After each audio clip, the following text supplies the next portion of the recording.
আমরা এখান থেকে দেখতে পাচ্ছি যে মুক্তিযুদ্ধের অনেক ইতিহাস এখানে মানে তুলে ধরা হয়েছে।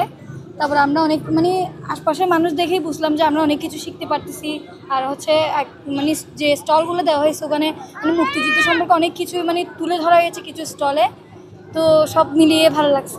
এটি শুধু আমরা যারা আছি, আমরা যারা আয়োজন করছি আমাদের জন্য নয়, পুরো বাংলাদেশের মানুষের জন্য এটি একটি অহংকারের অংশ। সেই মুক্তিযুদ্ধের বিজয়কে আমরা যথাযোগ্য মর্যাদায় পালনের জন্য, উৎসব আকারে পালনের জন্য আমরা কক্সবাজারের সাংস্কৃতিক সংগঠনের যারা নেতৃবৃন্দ আছে তাদের সমন্বয়ে বিজয় মেলা উদযাপন পরিষদের উদ্যোগে আমরা 5 দিন ব্যাপী ব্যাপারের বিজয় মেলা উদযাপন করছি। আমাদের এই মেলায় বিভিন্ন ধরনের ইভেন্ট আমরা লিখেছি। আমাদের বিভিন্ন প্রতিযোগিতার ব্যবস্থা আছে, সাংস্কৃতিক অনুষ্ঠান আছে, নাটক আছে, স্মৃতিচারণ আছে, আমাদের এখানে নাগরদোলা আছে, বিভিন্ন ধরনের স্টল আছে। আমাদের সেদিনের বীরত্ব যে গাথাগুলো আছে সেগুলো তারা গ্রহণ করতে পারবে এবং তারা আগামী প্রজন্ম এটি দেশপ্রেমিক জাতি হিসেবে গড়ে উঠবে। আমাদের এই প্রত্যয় থেকে আমাদের 5 দিনের এই বিজয় মেলা আমরা উদযাপন করতে যাচ্ছি।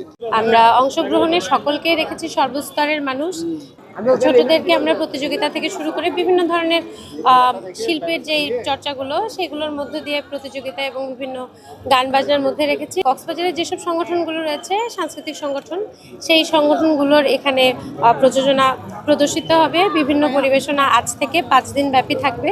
সেই সাথে স্টল রয়েছে এবং বাচ্চাদের জন্য বিজয়ের যেই মেলার যে আমেজটা সেই জন্য কিছু নাগরদোলা বা ঝুলন্ত যে সামগ্রী সেগুলো রয়েছে। এবং আমাদের মূল বার্তা হলো শোষণহীন যে সমাজ এবং মুক্তিযুদ্ধের যে চেতনা, যেটা মূল চেতনা আমাদের মুক্তিবাহিনী আমাদেরকে বিজয়ের মধ্য দিয়ে এক দেশ স্বাধীন করবার মধ্য দিয়ে আমাদেরকে দিয়েছে, সেটা যেন আমরা আজন্ম রাখতে পারি এবং আমরা আমাদের আগামী প্রজন্ম সবাই যেন মুক্তিযুদ্ধের চেতনাটাকে ধারণ করতে পারে, এই আমাদের মূল।